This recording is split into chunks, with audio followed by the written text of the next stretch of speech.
Hello everyone, दृष्टि IAS के today's जी के प्रोग्राम की इस वीडियो में एक बार फिर से आप सभी का स्वागत है। तो एपिसोड की शुरुआत करते हैं पिछले अभ्यास प्रश्न से। हमने आप सभी से पूछा था, हाल ही में दूसरी भारत पेरू संयुक्त आयोग की बैठक किस शहर में आयोजित की गई? विकल्प थे लीमा, हैदराबाद, नई दिल्ली या फिर अरेकिप्पा। प्रश्न का सही उत्तर है ऑप्शन सी, यानी कि नई दिल्ली। तो हाल ही में नई दिल्ली में दूसरी भारत पेरू संयुक्त आयोग की बैठक आयोजित की गई, इसलिए विकल्प सी सही है। इस बैठक में दोनों पक्षों ने अपने परंपरागत मैत्रीपूर्ण संबंधों की समीक्षा करने के साथ ही व्यापार और निवेश सहित कई क्षेत्रों में आपसी सहयोग बढ़ाने पर भी चर्चा की। बता दें कि पेरू दक्षिण अमेरिका में स्थित एक देश है। इसकी सीमा उत्तर में इक्वाडोर एवं कोलंबिया से, दक्षिण में चिली से, पूर्व में ब्राजील तथा बोलीविया से और पश्चिम में प्रशांत महासागर से लगती है। यह प्राकृतिक संसाधनों के मामले में दुनिया के सबसे अमीर देशों में से एक है।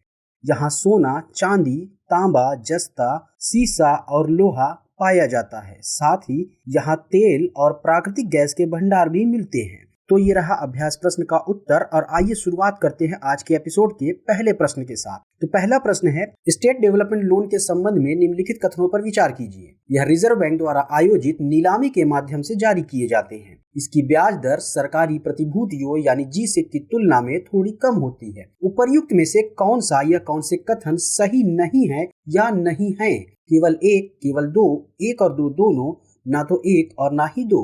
तो प्रश्न का सही उत्तर है ऑप्शन बी, यानी कि केवल दो। हाल ही में 4 राज्यों ने स्टेट डेवलपमेंट लोन नीलामी के जरिए 5800 करोड़ रुपए जुटाए। स्टेट डेवलपमेंट लोन यानी एसडीएल राज्यों द्वारा उनकी बाजार उधारी आवश्यकताओं को पूरा करने के लिए जारी की गई दिनांकित प्रतिभूतियां यानी डेटेड सिक्योरिटीज हैं।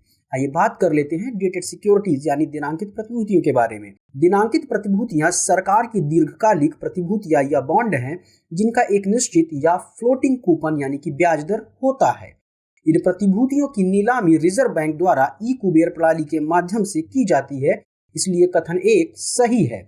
इसकी ब्याज दर सरकारी प्रतिभूतियों यानी जी-सेक की तुलना में थोड़ी अधिक होती है, इसलिए कथन 2 सही नहीं है। इस प्रकार विकल्प बी सही उत्तर है। अगले प्रश्न पर चर्चा करते हैं। इंडिया स्टील 2023 के संदर्भ में निम्नलिखित कथनों पर विचार कीजिए। यह इस्पात उद्योग पर एक सम्मेलन और अंतर्राष्ट्रीय प्रदर्शनी है। यह एक वार्षिक योजना है। उपर्युक्त में से कौन सा कथन या कौन से कथन सही है या सही है? केवल एक, केवल दो, एक और दो दोनों, ना तो एक और ना ही दो। तो प्रश्न का सही उत्तर है ऑप्शन ए, यानी केवल एक। इसके बारे में थोड़ा डिटेल से जानते हैं। हाल ही में केंद्रीय इस्पात मंत्री ने मुंबई में इंडिया स्टील 2023 का उद्घाटन किया।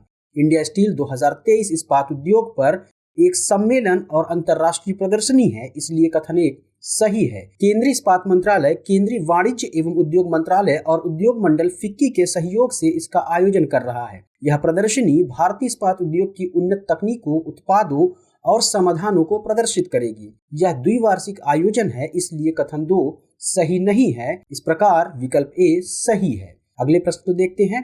स्टेबल कॉइन के संबंध में निम्नलिखित कथनों पर विचार कीजिए। यह स्थिर मूल्य बनाए रखने के लिए डिजाइन की गई एक क्रिप्टो करेंसी है। यह अन्य क्रिप्टो करेंसी की तुलना में कीमत में उतार चढ़ाव के प्रति कम संवेदनशील होते हैं। उपर्युक्त में से कौन सा या कौन से कथन सही है या सही हैं? केवल एक, केवल दो, एक और दो दोनों, ना तो एक और ना ही दो। तो प्रश्न का सही उत्तर है ऑप्शन सी, यानी एक और दो दोनों। आइए इसके बारे में थोड़ा डिटेल से जानते हैं। क्रिप्टो करेंसी की अस्थिर प्रकृति और निवेश जोखिम के कारण अब कई निवेशक स्टेबल कॉइन्स की ओर आकर्षित हो रहे हैं।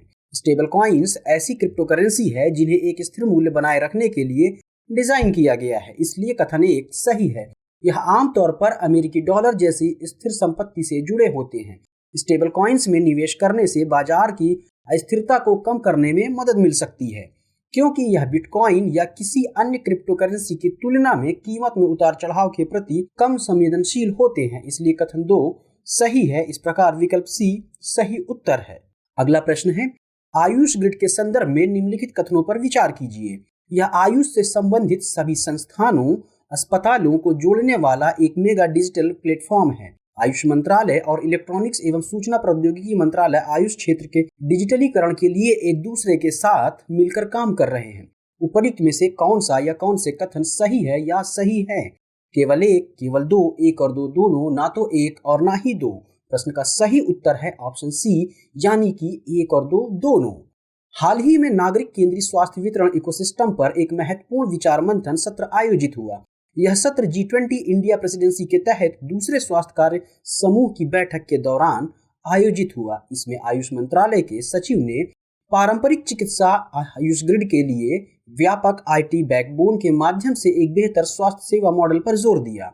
बता दें कि आयुष ग्रिड की परिकल्पना आयुष मंत्रालय द्वारा संपूर्ण आयुष क्षेत्र हेतु एक व्यापक सूचना प्रौद्योगिकी अवसंरचना निर्मित करने के लिए की गई।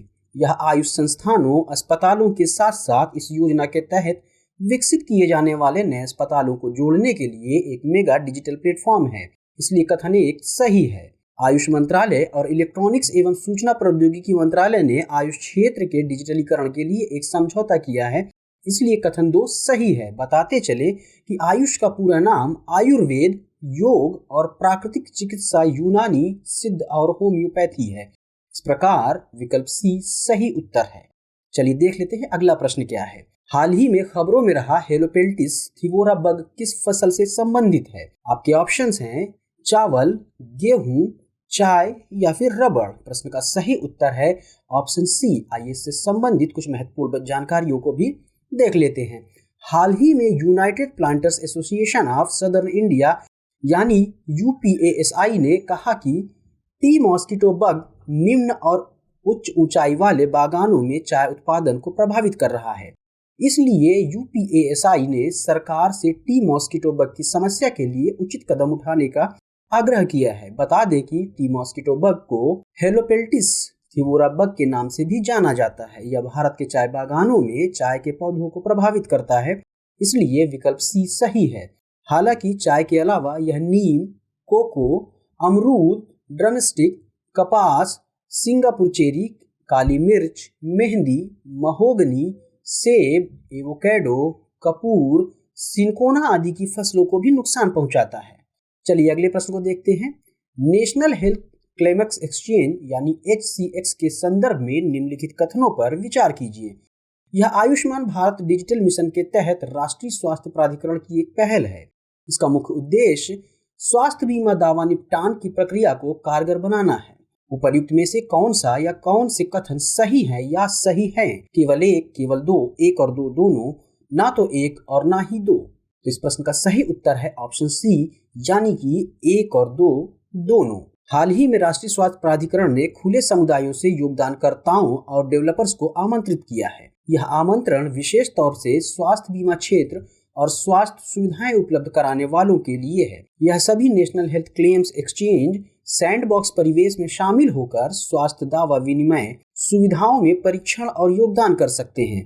आपको बता दें कि नेशनल हेल्थ क्लेम्स एक्सचेंज यानी HCX की घोषणा राष्ट्रीय स्वास्थ्य प्राधिकरण द्वारा आयुष्मान भारत डिजिटल मिशन यानी ABDM के तहत एक नई पहल के रूप में की गई थी, इसलिए कथन 1 सही है। इसका मुख्य उद्देश्य स्वास्थ्य बीमा दावा निपटान की प्रक्रिया को कारगर बनाना है, इसलिए कथन 2 सही है। इस प्रकार विकल्प सी सही है। अगला प्रश्न है, पुट्टा स्वामी मामला किससे संबंधित है? मौलिक कर्तव्य, मौलिक अधिकार, स्थानीय स्वशासन या फिर प्रस्तावना। प्रश्न का सही उत्तर है ऑप्शन बी यानी मौलिक अधिकार। आइए इससे संबंधित कुछ महत्वपूर्ण बातों को देख लेते हैं। हाल ही में मुंबई की एक अदालत ने कहा कि विचाराधीन कैदियों की स्ट्रिप सर्चिंग निजता के मौलिक अधिकार का उल्लंघन है। स्ट्रिप सर्चिंग में पुलिस द्वारा कैदी के कपड़े उतारकर तलाशी ली जाती है। बता दें कि निजता का अधिकार भारतीय संविधान के तहत नागरिकों को प्राप्त मूल अधिकारों में शामिल है। KS पुट्टास्वामी बनाम भारत संघ का मामला भारत में निजता के अधिकार की आधारशिला माना जाता है। इस मामले में 9 जजों की बेंच ने सर्वसम्मति से मौलिक अधिकार के रूप में निजता के अधिकार की पुष्टि की थी। न्यायालय ने माना कि निजता का अधिकार मौलिक अधिकारों में गारंटीकृत स्वतंत्रता का अभिन्न अंग है, इसलिए विकल्प बी सही है। बात कर लेते हैं अगले प्रश्न पर। State of world population report किसके द्वारा प्रकाशित की जाती है? विश्व स्वास्थ्य संगठन, संयुक्त राष्ट्र जनसंख्या कोष, वर्ल्ड बैंक या फिर जन सूचना नेटवर्क। प्रश्न का सही उत्तर है ऑप्शन बी यानी संयुक्त राष्ट्र जनसंख्या कोष। हाल ही में संयुक्त राष्ट्र जनसंख्या कोष यानी UNFPA द्वारा state of world population report 2023 प्रकाशित की गई, इसलिए विकल्प बी सही है।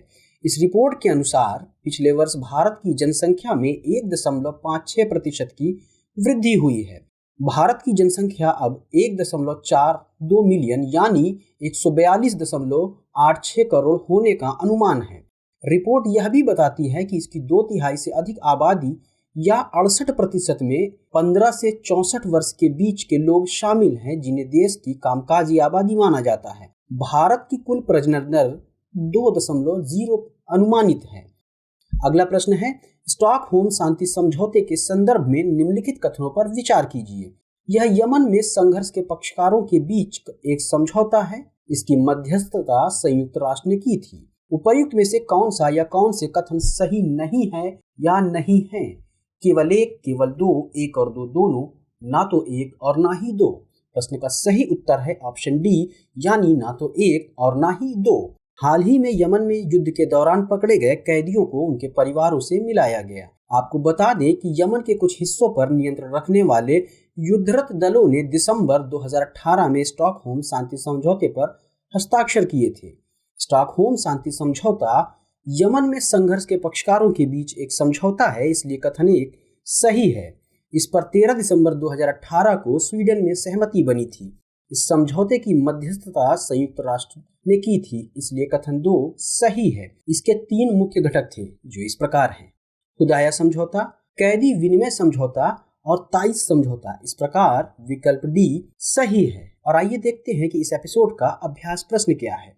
भारतीय संविधान का अनुच्छेद 371 ए किस राज्य को विशेष प्रावधान प्रदान करता है? आपके ऑप्शंस हैं सिक्किम, मणिपुर, मिजोरम या फिर नागालैंड। तो प्रश्न का उत्तर देना कमेंट सेक्शन में ना भूलें। हमें आपके जवाब, आपकी प्रतिक्रियाओं का इंतजार रहता है। तो मिलते हैं अगले एपिसोड में कुछ नए सवालों के साथ। तब तक जय हिंद।